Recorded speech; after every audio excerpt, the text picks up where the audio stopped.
Swayam Prabha. Digital India. Educated India.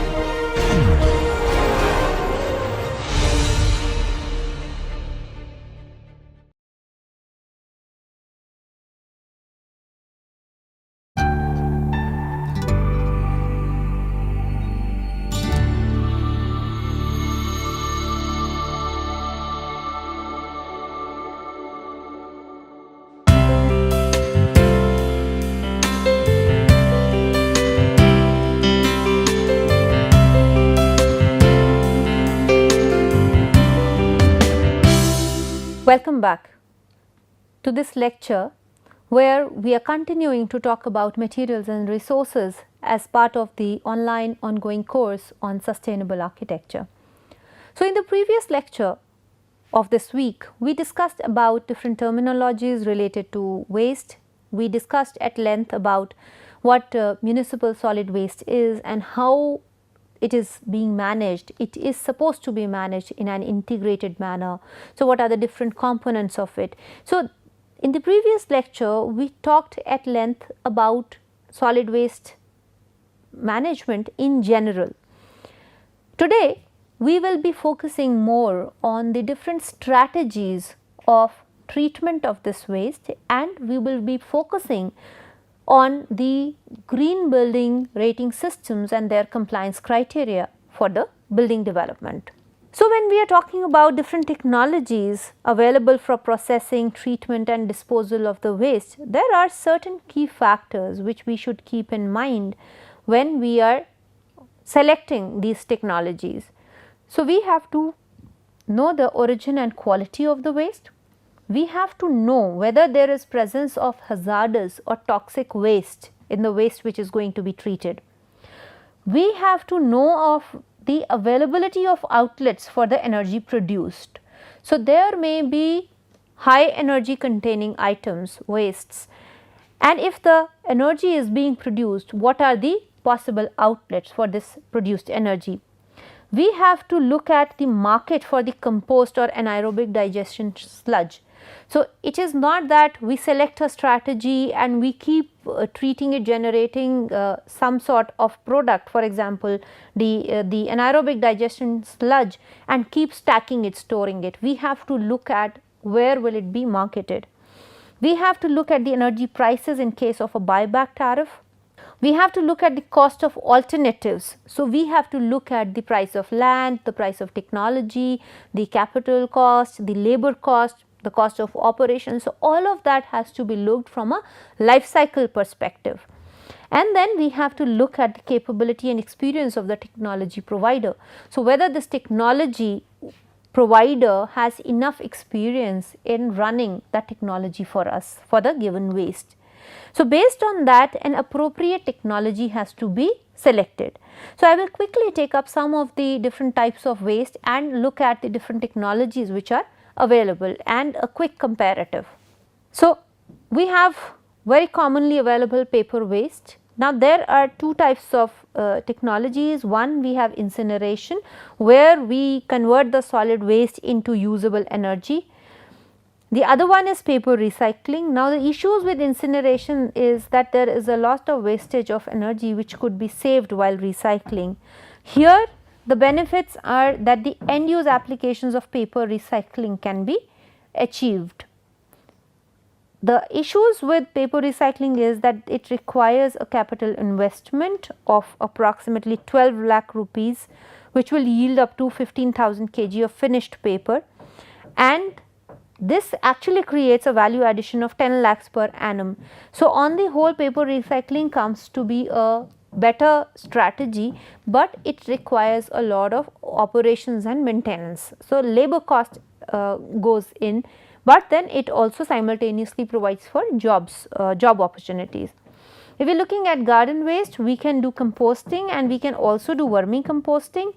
If we are talking about the comparison of these two, vermicomposting, it takes time, but as compared to composting, it takes lesser time. There is odor in both the cases, both composting and vermicomposting, and it requires very high maintenance because it is an organic procedure. So, there is the problem of pests and pathogens, and it also has a long harvesting time. So, it requires huge area, land, where this biodegradable matter, which is the waste which is being stacked, it has to be left for treatment because it has a huge harvesting time. And both of these have difficulties, for example, that of pests, insects and rodents, because the waste lies there for a lot of time. However, both of these are low on energy but high on operations because a lot of labor cost is required. Vermicomposting is more compact as compared to composting. We also have mechanical composters, for example, for anaerobic digestion and biomethanation. So, proper mechanical composters are there which extract methane out of the organic matter, and it is quite capital intensive. It is quite beneficial, but at the same time it is quite capital intensive as compared to composting. We also have technologies such as pyrolysis, gasification or plasma pyrolysis, vitrification and plasma arc process. Again, there is a lot of capital which is required, capital cost which is required, and it requires significant solid waste sorting and high skilled personnel.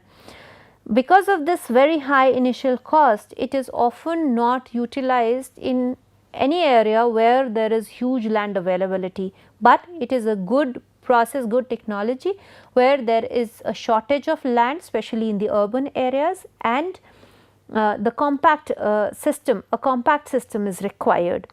If we are talking about different inorganic wastes, we have the regular sanitary landfills and landfill gas recovery, where the methane and other greenhouse gases which are generated during the decomposition process, they are scientifically collected.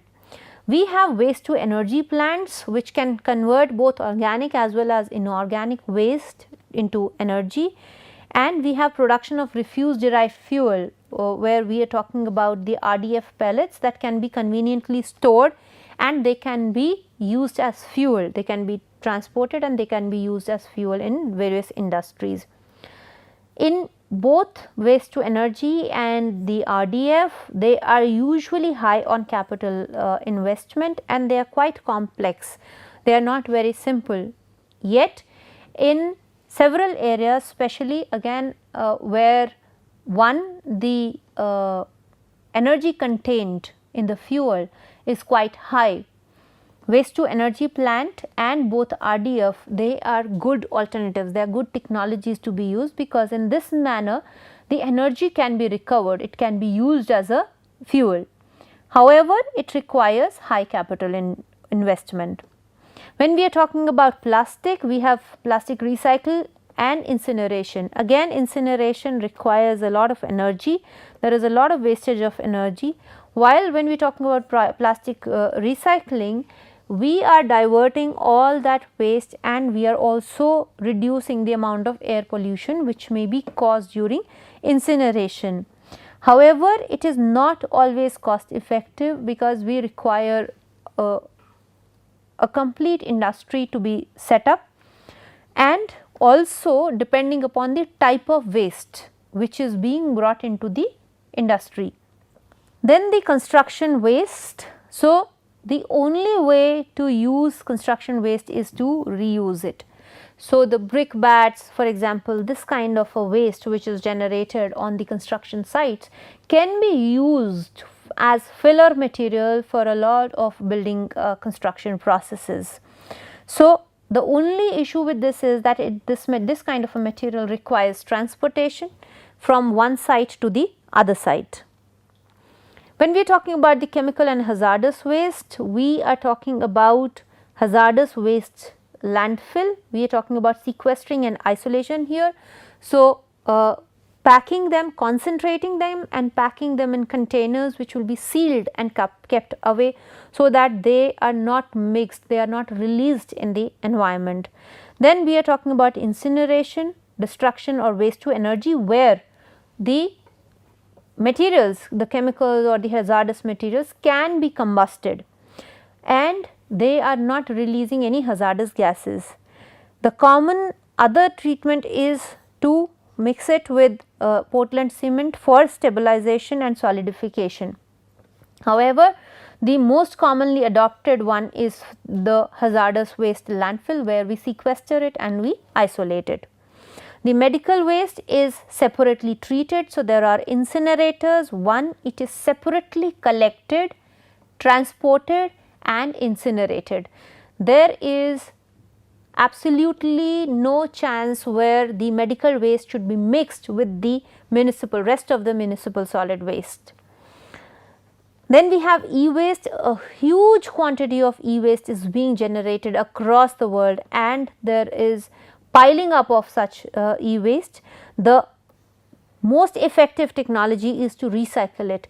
So, this e-waste often contains precious metals, very rarely available materials, and they can be extracted. A lot of the metals which are contained in this e-waste can be extracted, and they can be recycled and converted into the usable products again. There is a huge amount of plastic which is going into this e-waste. So, all of these different components can be separately extracted. Then metal, almost all metals can go back to recycling: iron, steel, aluminum, tin. So, all of these metals go back into recycling, and they require much less percentage of energy as compared to the energy which is consumed for extracting the or manufacturing the virgin material. Glass, again, the best technology is to recycle it. Again, just as metal, it requires much less amount of energy for recycling it.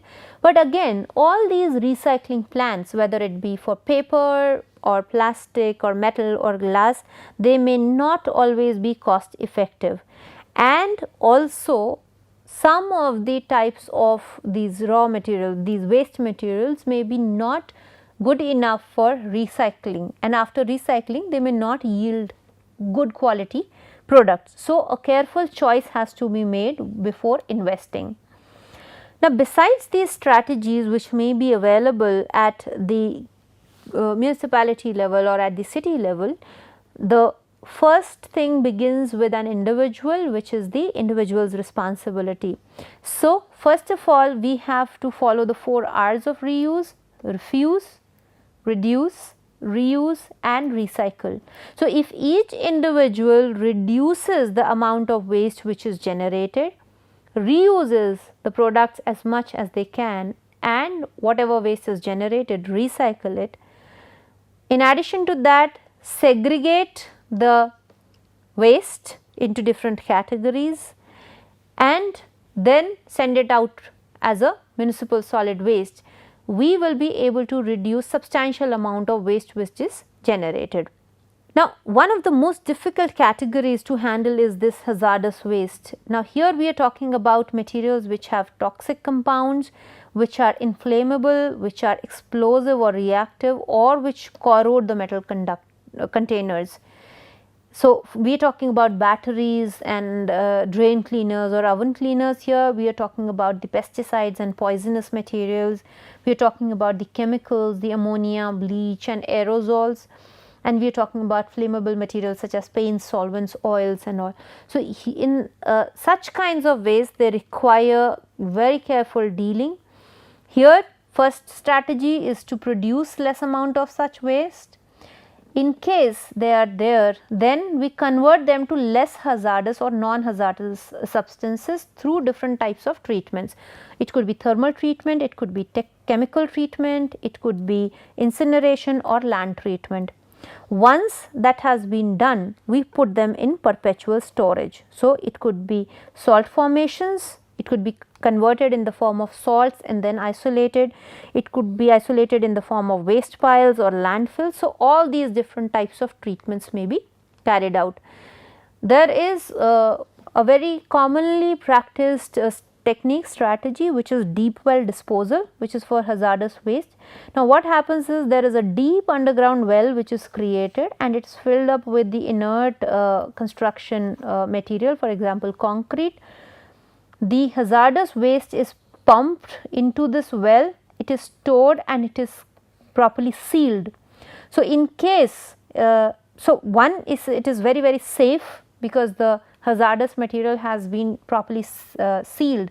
This is the method which is largely adopted for sealing the nuclear waste which comes out of the nuclear power plants. So, even after it has been completely exhausted, combusted, it is still radioactive and it should not come in contact with human beings. So, such deep well disposal is carried out for all the nuclear waste. However, if it is required, this waste can be retrieved. So, this seal can be broken and this waste can be retrieved as well. So, when we are talking about storage and collection of recyclables, and we are talking about it from an architectural point of view, we are talking about provisions in the building for storage and collection of these recyclables. So, what we have to do is we have to ensure that there is sufficient amount of space available, made available through design and construction of the building where this storage and collection of recyclable will take place. So, if we look at the compliance criteria in different rating programs and we are talking about materials and resources, the first thing that we have to ensure is that there is reduction in the waste during construction. So, we have to maximize the resource recovery and ensure safe disposal of waste which is generated during construction. Next, we have to have efficient waste segregation in place. So, whatever waste is generated, it should be properly segregated on site, and for that we will require sufficient space for storage and segregation of this waste. Then storage and disposal of these waste, we store it properly and then we dispose it in an efficient, effective manner. So, if the recyclables are there, they should go to the recycling units. If it is an inert waste, it may go to some other site to be used again, and like that. And then the last is resource recovery from the waste. So, for example, biodegradable waste. So, as per the MSW rules of 2000 published by MOEF, so proper arrangements have to be made for resource recovery. For example, for biodegradable waste, it has to be converted into manure and the nutrients be extracted. So, when we are talking about the building level facility for the compliance criteria, we have to have the basic facilities. One is providing separate bins. So, this is post occupancy. So, at each individual unit, 3 different types of bins have to be provided. The collection should also be in a segregated format where different types of waste will be collected separately and they will also be disposed separately. So, if the storage has to be there, the waste has to be stored separately. In addition to that, there has to be a centralized facility to collect batteries, e-waste, lamps, medical waste, etc., and it be sent to proper recycling units. When I was talking about the waste facilities, as per one of the green building rating systems, for different types of commercial buildings, minimum recycling area which will be used for storage, segregation and recycling is specified. So, if there is a commercial building which has a built up area of 0 to 5,000 square feet, 82 square feet of minimum recycling area has to be provided, and so on. Now, this ensures that this area will be used for storage and segregation of the recyclable waste. Now, when we talk about the construction waste or the demolition waste, this is the waste which is generated during the construction process or from the renovation or demolition activity.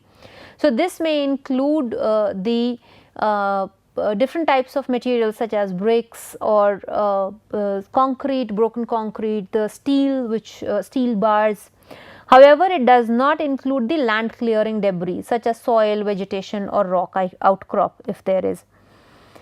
Then we are talking about the recycling, which is the collection, reprocessing, marketing and the use of materials which are diverted or recovered from the solid waste stream.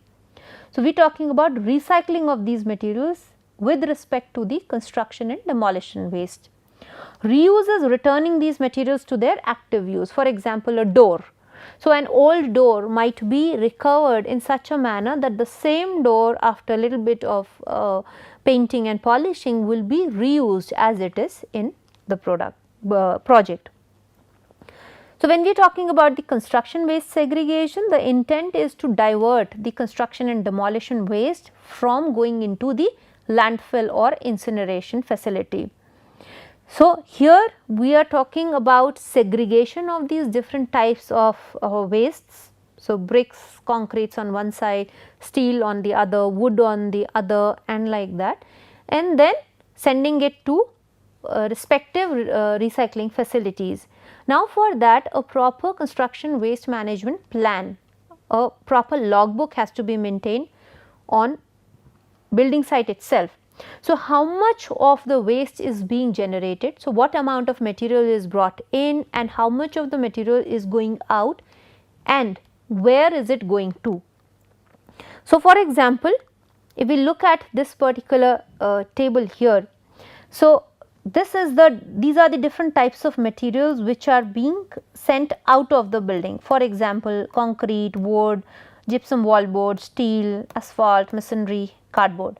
Now, where are these materials being sent to? So, there are different types of recycling units to which some of these materials will be sent for recycling.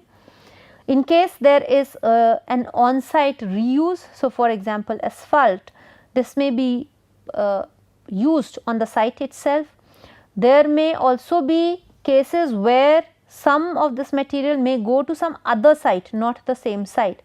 So, we will then calculate the overall amount of the waste which is diverted. If we calculate it from the total amount of waste which is generated and calculate how much of the percentage of this is saved, this is what will lead us to the compliance criteria. So, for different green building rating systems, minimum percentages of this waste diversion are specified. We have to achieve that by making proper arrangements of diverting it from landfill and incineration. When we are talking about organic waste management, we are talking about management of waste which comes from plants or animal sources which are organic in nature, which are biodegradable. The two types of composting which is there, we have also discussed. One is aerobic and the other one is anaerobic. At different levels of waste generation and building use, different types of technologies are available. So, first of all, we are talking about the reduction and reuse of this waste. So, reducing it at source, using it for different purposes. For example, a lot of waste food from the hostels, from the messes where large number of people eat, can be taken to piggeries or cattle sheds where the animals can be fed on this leftover waste. That is the simplest way of diverting food from going into the landfill sites or for the incineration or any other process. The next is where we take this waste product to convert it into energy, where there is a lot of calorific value contained in the waste. We can also look at commercial disposers where converting food waste to wastewater treatment and then converting it into fertilizers. We also have biodigesters which are like mechanical composters. So, with the supply of energy, we are able to totally decompose them and use them as manure, organic manure. We can use simple composting methods, as we have seen. We can use pulpers where we create the pulp out of it and then we convert the compost or take it to landfill. There are dehydrators where the food can be dehydrated and it can then further be taken into the waste to energy, the organic food to waste to energy. Or the last, which is the least preferred, is the trash. So, in the order, if we see, depending upon different scales of this is the least preferred method. So, trash, where we send the food waste, the organic waste to landfill and incineration, should be avoided. So, if we look at the building level, we have the compliance criteria where organic waste management post occupancy is a mandatory clause.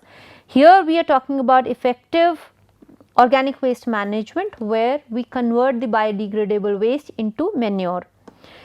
The intent is to avoid domestic waste being sent to the landfills and improve sanitation and health on site. So, we have to install an on-site waste treatment system for handling at least 50% of the organic waste which is generated in the building. This can also be done through biogas generators. So, composting, anaerobic composting through biogas generators where the gas is also produced, this can also be used. So, that was all for the lecture today, and we will be coming back with more compliance criteria and the calculations related to that in the subsequent lectures on this lecture series this week on materials and resources. Thank you for being with us. See you again tomorrow.